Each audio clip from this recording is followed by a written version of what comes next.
the General Assembly. It does work actually a little bit on social issues, okay?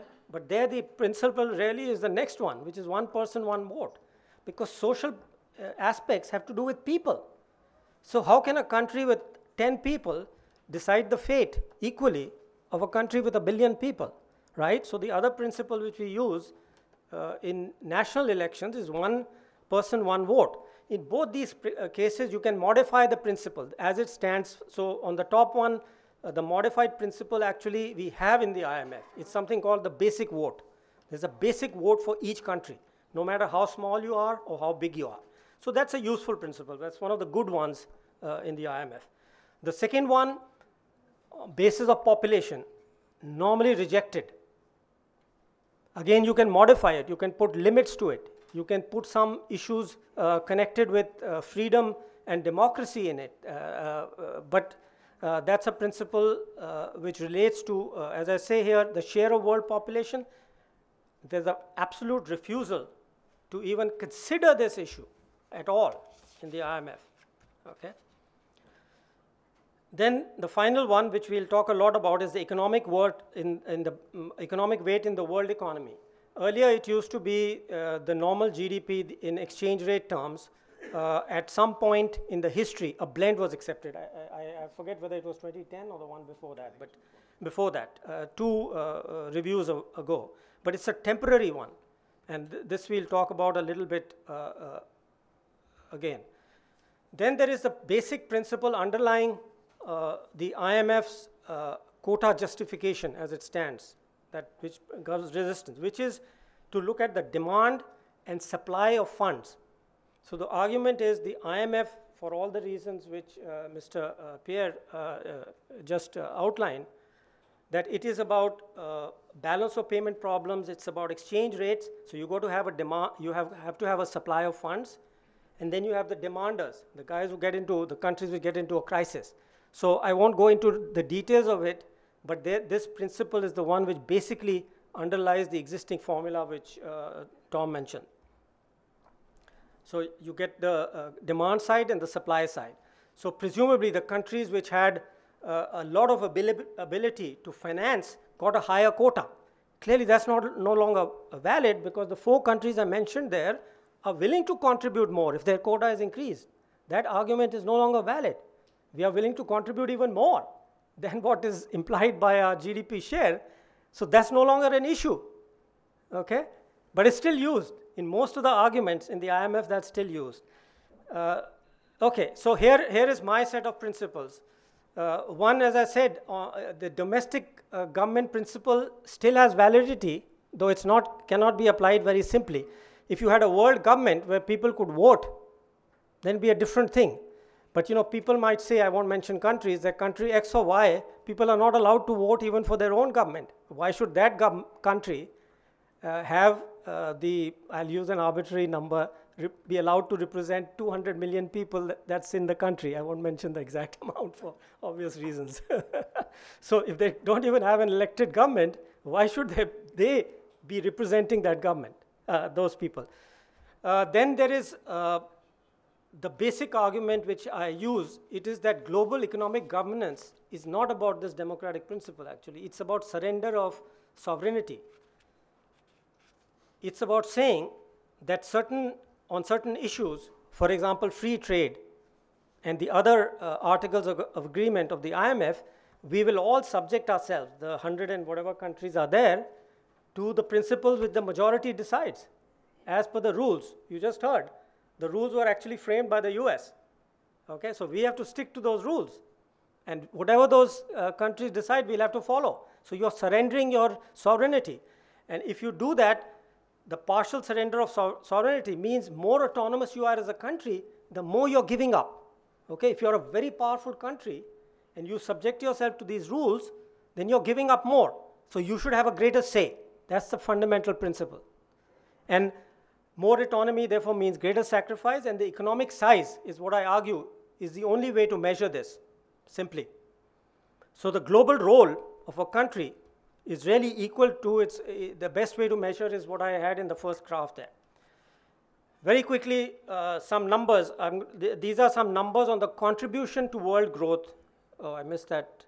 That graph went out.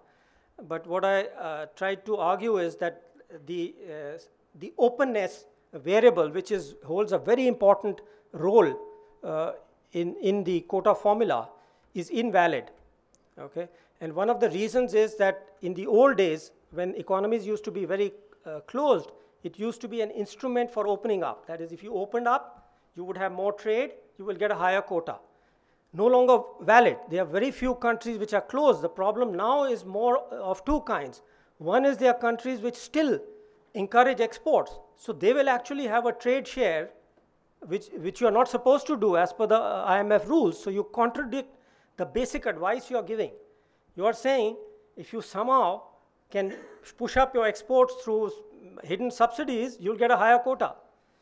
And secondly, the openness variable now includes capital. It's not just trade.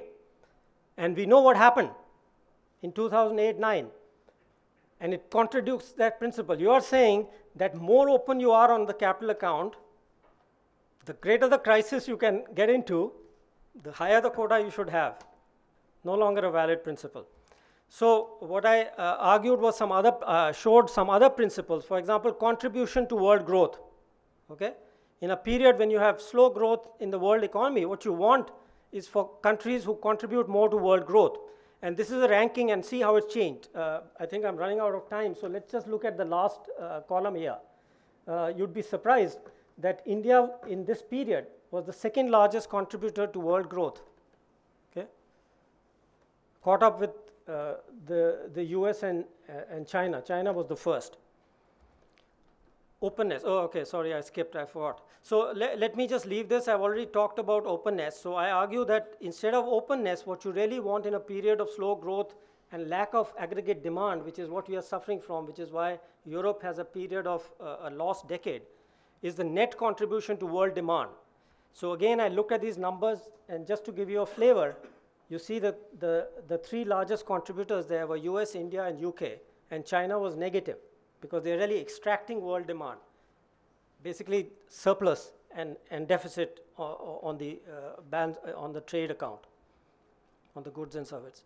So to complete, here is the ranking of quotas. And again, I think I'll just point out two numbers to you. Look on the left side, Italy and India. Italy has a higher quota share than India, okay, 7th and 8th.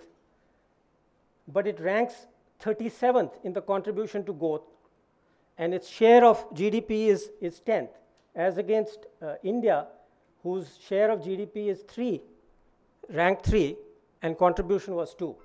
So there are many examples of this, but speaking in India, I'm using these examples. So one other issue which comes up repeatedly is the share of the low-income countries. And I've already mentioned the population variable, which would easily solve this. But the other way to do it is to change the blend between the exchange GDP and the real PPP GDP. And I'll just show you one graph and conclude. This shows that the higher the share of the market GDP in the blend, the lower will be the share of low-income countries. Okay? So one simple way of giving more share to the low-income countries is to change the blend. This is the opposite for the high-income, middle and upper income.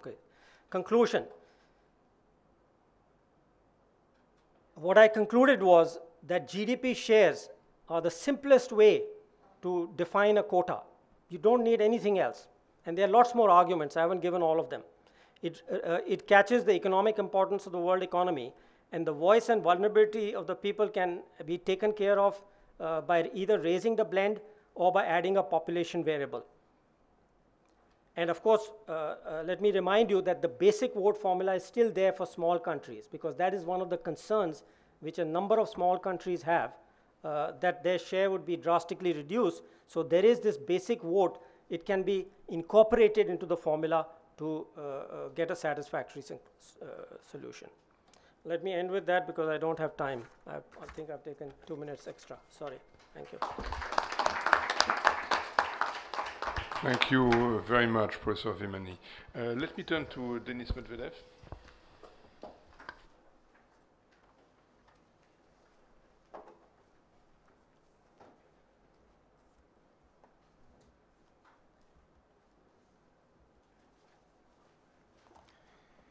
Great.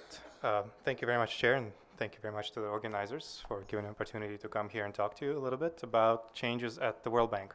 Now, unfortunately, this is going to completely switch gears from the first two presentations. My original comment to the organizers was it would be a bit difficult for me as the World Banker to comment on what's going on at our sister institution for a variety of obvious reasons. But as the chair mentioned, the World Bank itself is going through a fairly major reform process.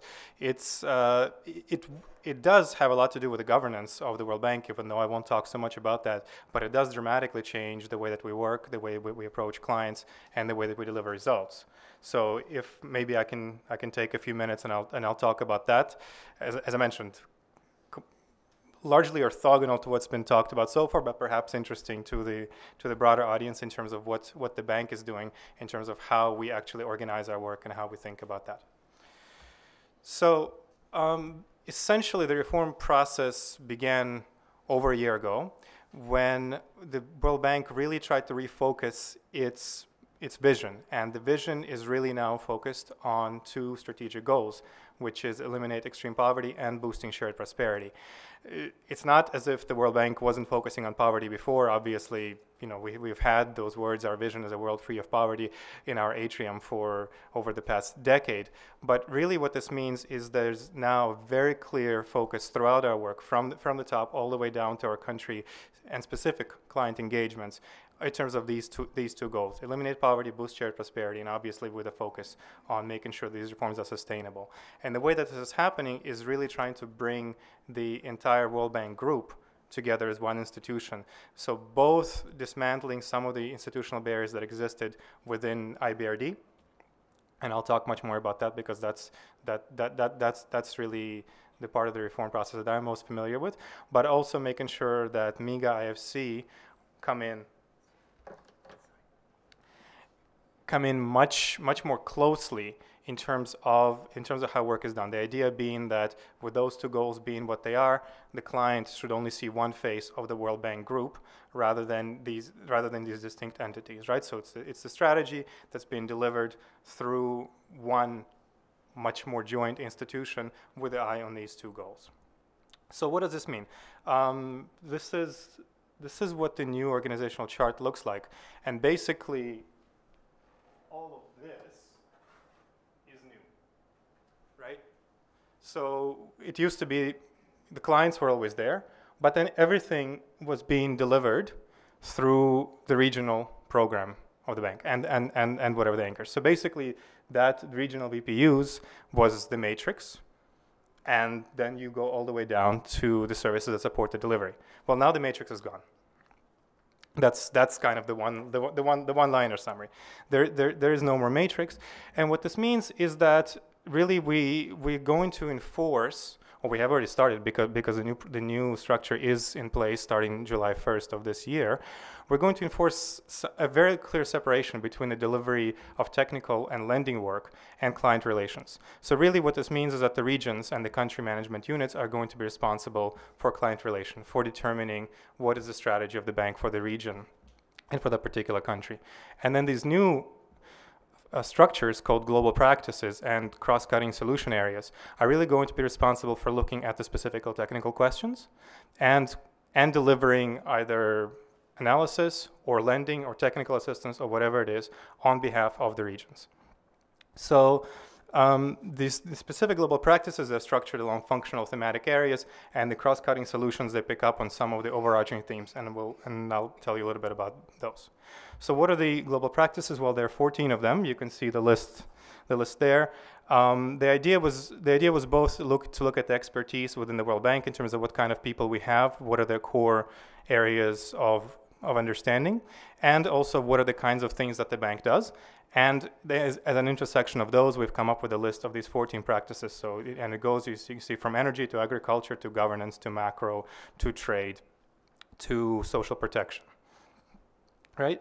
So so these 14 practices basically are responsible for defining the scope of the technical work program at the country level, at the regional level, at the global level. So again, the big idea there is there was a perception, there was a realization that knowledge flows were not flowing across different regions, or not flowing from the anchor, from the center to different regions. People would work on macro issues in Latin America, then at some point they might move to South Asia, at some point they might move to another region, but really there was a little cross collaboration. And then people who were working on global issues were sitting in Washington thinking about those. So now everything is combined. It's the same groups of people who are responsible for delivering solutions, say on infrastructure, whether defending them in the global fora, or bringing up at the regional level, or delivering them to the countries. And everybody's working globally, and people are, everybody will have responsibilities that span more than one country, right? Don't want to bore you too much in terms of the leadership structure. Basically, each of these GPs has a senior director with a number of managers, directors beneath them. And the important point is that a lot of these practices are going to work throughout the World Bank group. So 2 practices, finance and markets and trading competitiveness, are explicitly joint between the World Bank and IFC. So in these areas, there is actually no more distinction. Almost half of global practice staff are actually based in the regions. So the idea is really, again, this one World Bank group, one joint delivery system of knowledge and lending. In cross-cutting solution areas, there are 5: climate change, fragility and violence, gender, jobs, and public-private partnerships. These are meant to pick up on some of the issues that don't necessarily fit very clearly in one of the 14 global practices, and also regions where the World Bank has taken responsibility to deliver on the IDA agenda. So these are the challenges that come up repeatedly in terms of IDA, and these in and the cross-cutting solution areas are going to be the ones who will be leading the delivery of that agenda going forward, both for the countries and for the donors. Again, each of them has a senior director. As a leader, they will have a small group of staff who actually work specifically within that cross-cutting solution area, but then they will basically draw on the expertise across global practices as needed in order to deliver that. So what happens to the regions and the countries? Well, essentially they shrink, and they shrink quite dramatically, right? So so nobody anymore has a regional affiliation. So I used to be a member of South Asia region. That doesn't exist anymore. All of my colleagues, we're all now part of whichever global practice we chose or we were mapped to.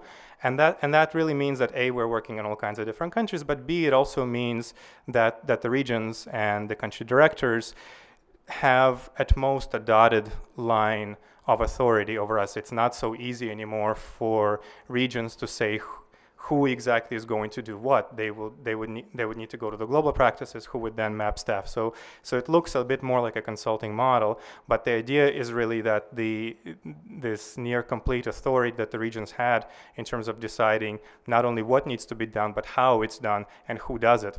Those 2 latter parts have largely diminished in importance. The one link that sort of resembles the old matrix structure is this new cadre of program leaders. These are people who would be coming from different global practices. But they would report to the country director. So they would really be the interface between the technical staff and what the regional and country priorities are. And these people essentially, they would come from those global practices which are most relevant to the challenges that the country is facing. To summarize a bit, so basically we started this process from defining what the goals are, and the goals are eliminating poverty and boosting shared prosperity with a focus on sustainability. So that translated into a new strategy, which means that we need to focus the client engagement on the biggest challenges, most important things. And the only way we can do that is if we work globally. We share global knowledge, we share global expertise, we look at it from the perspective of the entire World Bank group. Is it where can we deliver the best solutions, where is our value proposition the best, and focus on those things. And in terms of how that's going to be done, basically what happens now is that every country would go through a two-step process in terms of defining its strategies. So before we had the country partnership strategies, we had the country assistance strategies, even in the early iterations, which basically said this is what the World Bank is going to do in this country. With the idea that both we now have access to a much more fluid pool of global knowledge, and we want to focus on the challenges which A, are most binding to the country, and B, are most closely related to the global goals, the bank would start the engagement process a little bit differently. We'd start with something that's called systematic country diagnostic, which is really an assessment of what are that particular country's greatest development challenges, right? So that analytical work sometimes may be new, sometimes may be building on existing studies, but that would really answer the question to us is what are the biggest challenges the country is facing? From that, there would be a second filter applied, which is among all of these challenges, which we think are the most critical to the particular country, where does the World Bank actually add value? And where are the engagements which are most consistent with the global goals? So from that, and also in consultation with the country, the engagement areas would be determined based on those criteria. And then the global practices, the cross-cutting solution areas, and the selection of program leaders would all be determined through that process. So let me just end very quickly by saying a few words about what the bank's strategy for India looks like. Now, this strategy actually began almost concurrently with the reform process, which means that what's out there right now essentially came out a bit earlier than some of the things were defined, but at the end of the day, it turned out to be quite very well aligned with both the World Bank's goals and specifically with the new delivery model. So the vision of the CPS was really to look at, country partnership strategy, was really to look at India's recent trends in terms of growth and poverty reduction and try to extrapolate them forward. So we came up with two scenarios which we call optimistic and ambitious, which essentially look at how quickly has India been able to grow over the past decade, and what would happen if we took that growth performance and extrapolated 20 years into the future, and what has been India's record in terms of reducing poverty, both for all India average, as well as breaking it up and looking at the distribution across different states.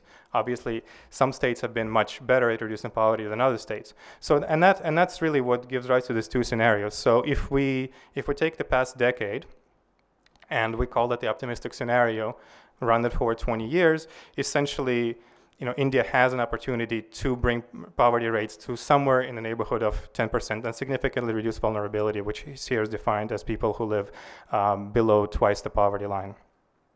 But if India is able to just achieve the poverty reduction elasticity of the state at the 80th percentile, which I believe is Karnataka, then with the same growth rate, it actually can reduce poverty to about 3-4% in 20 years. So that's the vision. How do we get to that vision? Well, in terms of the kinds of projects, this would focus on things that are really transformational, because obviously our lending ability is very limited in regards to India's financing needs, and where we would bring really new and innovative approaches, and that's really the part that has to do with the global practices and bringing global expertise to India. The three areas where we thought both the challenges overlap with our ability to deliver services is integration, transformation, and inclusion. And then specifically, in order to achieve the poverty targets, what we're really focusing on is rebalancing the portfolio towards the 7 low-income states, because that's where the majority of India's poor live. That's where poverty is increasingly becoming concentrated, and the success of those states is really going to be determined whether these ambitious and optimistic scenarios will actually be achievable. I'll stop there. Thank you very much.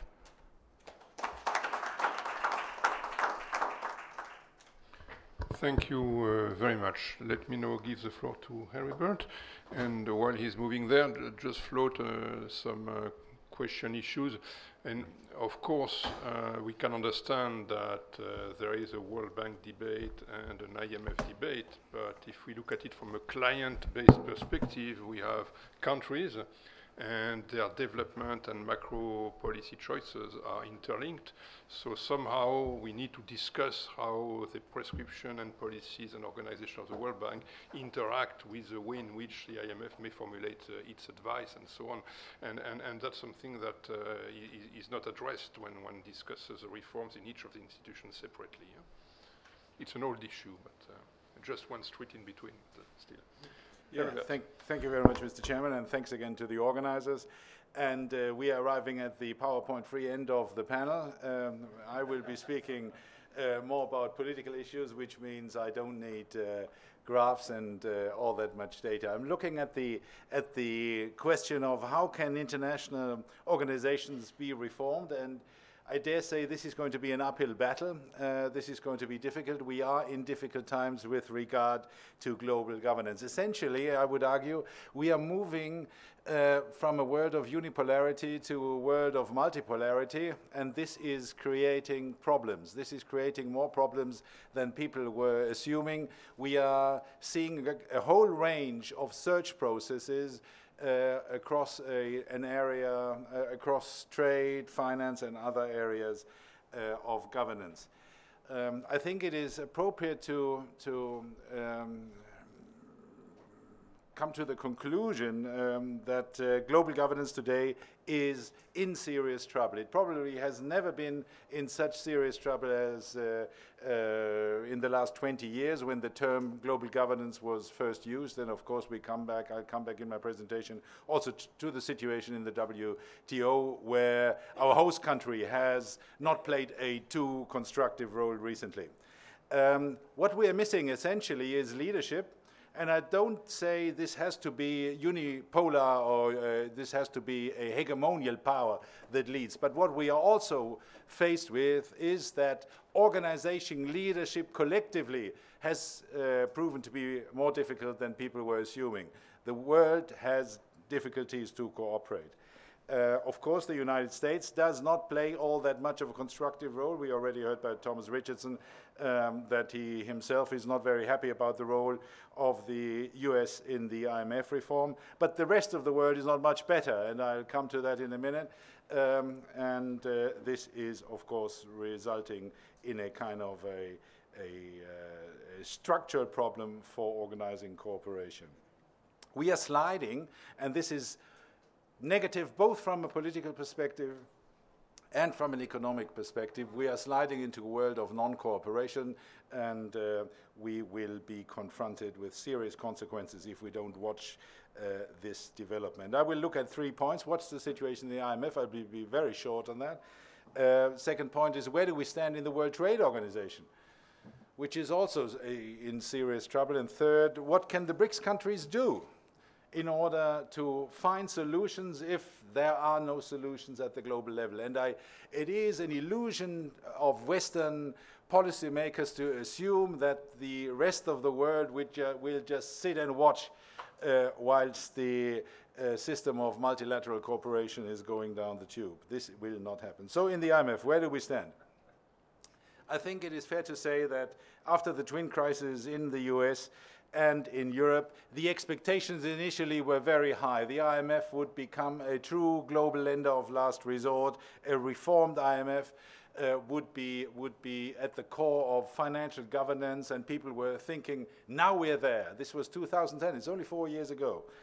The quota reform, I don't go into the details, doubling the IMF capital and so on and so forth, and reducing the weight of Europe and increasing the political weight of emerging countries should have changed this or should have brought this forward. But the very puzzling, and I'm as puzzled as you are, the very puzzling situation is the United States that have pushed for reform are now blocking it. Whoever understands that